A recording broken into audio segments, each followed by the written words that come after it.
Assalamualaikum warahmatullahi wabarakatuh. Selamat pagi anak-anak. Semoga kalian selalu dalam keadaan sehat walaupun di masa pandemi COVID-19. Sebelum kita memulai pembelajaran di pagi hari ini, Ibu akan memperkenalkan diri terlebih dahulu. Perkenalkan, nama Ibu Grafika Ramadanti Ekananda, NIM 17 1010 10 10 40 87. Ibu mahasiswa dari Universitas Jember, Fakultas Keguruan dan Ilmu Pendidikan, Program Studi Pendidikan IPA, Angkatan 2017. Selama beberapa menit ke depan, Ibu yang akan menemani pembelajaran kalian. Pada pembahasan kali ini, Ibu akan membahas tentang mata pelajaran Ilmu Pengetahuan Alam bab 4, yaitu materi Sistem Pencernaan Manusia, kelas 8 semester 1. Dalam rangka memenuhi tugas mata kuliah KKPLP atau magang mengajar dari Universitas Jember.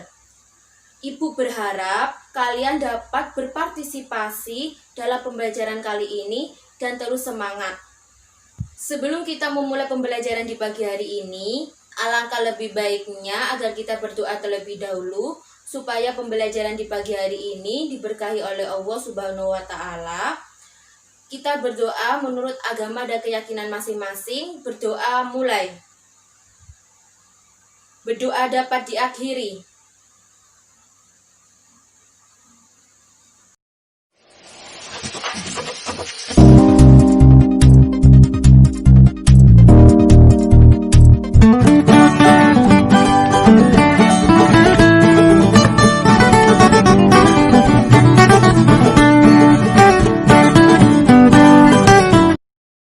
Sebelum kita mempelajari tentang sistem pencernaan pada manusia, Ibu akan bertanya kepada kalian. Apa kalian tahu tujuan pembelajaran kali ini? Nah, tujuan pembelajaran kali ini supaya dapat mengidentifikasi organ sistem pencernaan pada manusia dan macam-macam pencernaan.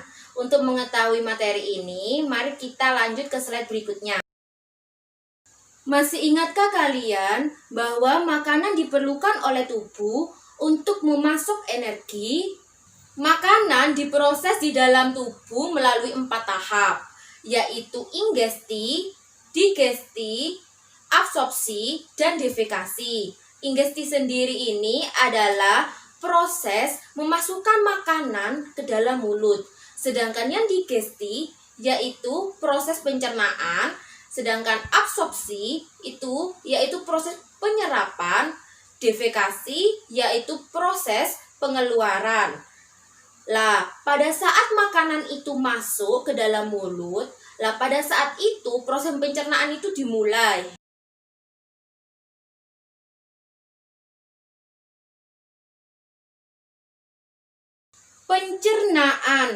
Pencernaan merupakan proses memecah makanan menjadi molekul kecil sehingga dapat diserap oleh tubuh melalui pembuluh darah.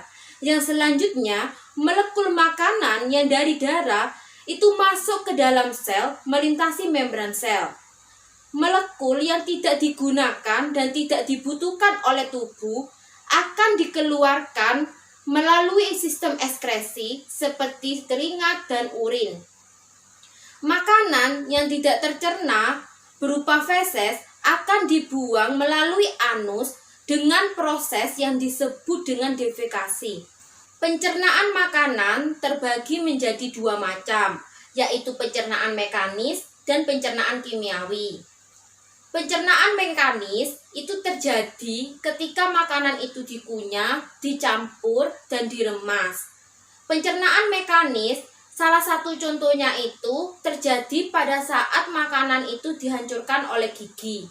Pencernaan kimiawi. Pada pencernaan kimiawi terjadi reaksi kimia yang menguraikan molekul besar makanan menjadi molekul yang lebih kecil.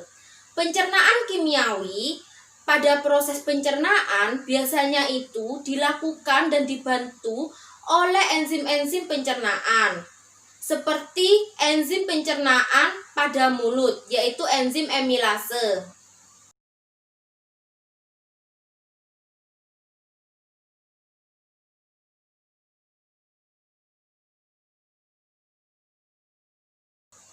Yang pertama, yaitu organ pencernaan utama. Sistem pencernaan manusia terdiri dari organ utama yang berupa saluran pencernaan dan organ aksesori atau tambahan. Saluran pencernaan adalah saluran yang dilalui oleh bahan makanan yang dimulai dari mulut, kerongkongan, lambung, usus halus, usus besar, dan berakhir di anus.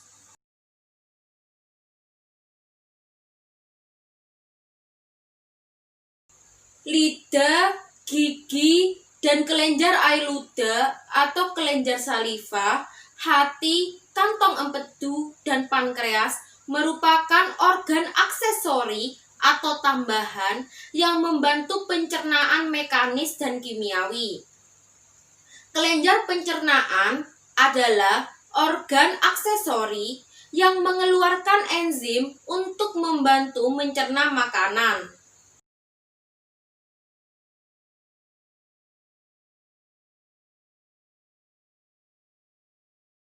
Yang pertama, mulut. Gambar ini yaitu mulut.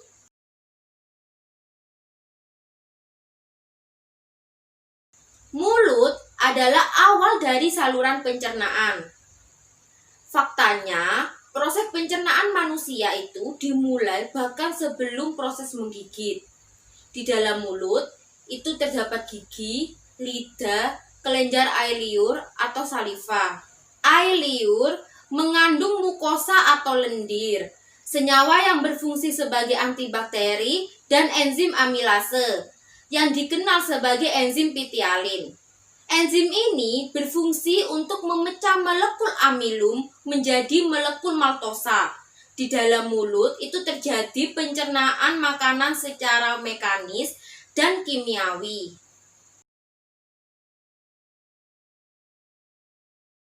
Selanjutnya yaitu kerongkongan atau esofagus. Nah, ini gambar dari kerongkongan atau esofagus. Setelah melalui rongga mulut, makanan yang berbentuk bolus itu akan masuk ke dalam faring.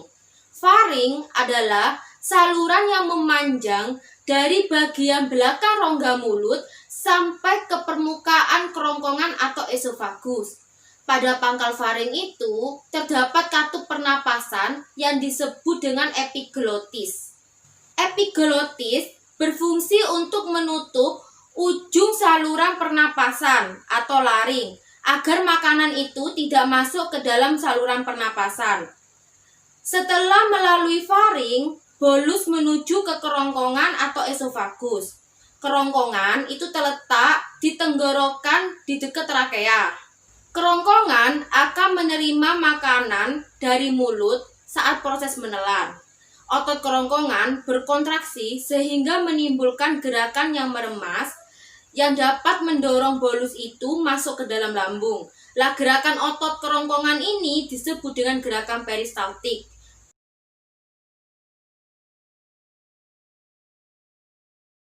Selanjutnya yaitu lambung.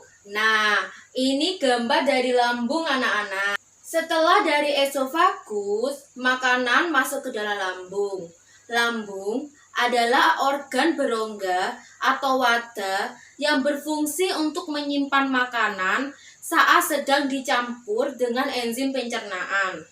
Di dalam lambung itu terjadi pencernaan mekanis dan kimiawi. Secara mekanis, itu otot lambung itu berkontraksi mengaduk-aduk bolus, sedangkan secara kimiawi bolus itu tercampur dengan getah lambung. Getah lambung mengandung asam klorida atau HCl, enzim pepsin, dan enzim renin.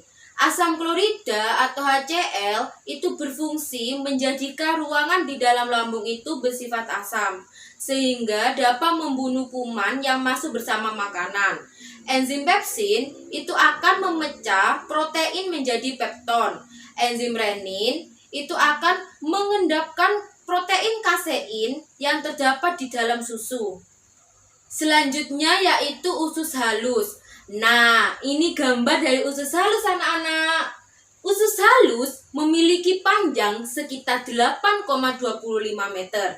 Usus halus itu dibagi menjadi 3 bagian, yaitu usus 12 jari atau juga kita sebut dengan duodenum, yang panjangnya itu sekitar 0,25 meter, dan usus tengah yang kita sebut dengan jejunum dengan panjang itu sekitar 7 meter, dan usus penyerapan yang kita sebut dengan ileum dengan panjang itu sekitar 1 meter. Pada usus halus ini terjadi pencernaan secara kimiawi. Selanjutnya yaitu usus besar. Nah, ini gambar dari usus besar anak-anak. Usus besar atau kolon memiliki panjang kurang lebih itu 1 meter, yang terdiri dari kolon ascendent yaitu naik, kolon transversum yaitu mendatar, dan kolon descendent yaitu menurun. Usus besar berfungsi mengatur kadar air pada sisa makanan. Bila kadar air pada sisa makanan itu terlalu banyak, maka dinding pada usus besar itu akan menyerap kelebihan air tersebut. Dan sebaliknya, bila sisa makanan kekurangan air, maka dinding pada usus besar itu akan mengeluarkan air dan akan mengirimkan air tersebut pada sisa makanan tersebut. Selanjutnya yaitu anus. Nah, ini gambar anus anak-anak. Anus adalah bagian terakhir dari saluran pencernaan. Lah, organ ini berbentuk sepanjang 2 inci atau 5,8 cm. Anus ini yaitu tempat keluarnya feses. Feses adalah sisa-sisa kotoran dari manusia.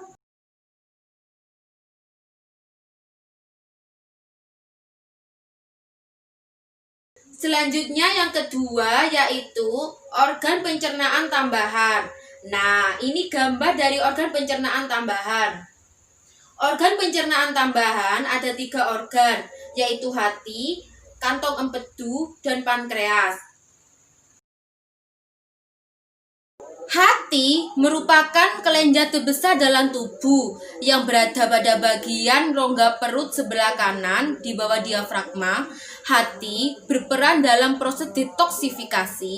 Hati juga berperan dalam menjaga keseimbangan kadar glukosa dalam darah. Kantong empedu. Kantong empedu merupakan organ yang ada di bawah hati. Kantong ini menyimpan getah empedu yang dihasilkan oleh hati. Getah empedu berwarna kuning kehijauan karena mengandung pigmen bilirubin. Bilirubin adalah pigmen yang terbentuk dari pemecahan hemoglobin.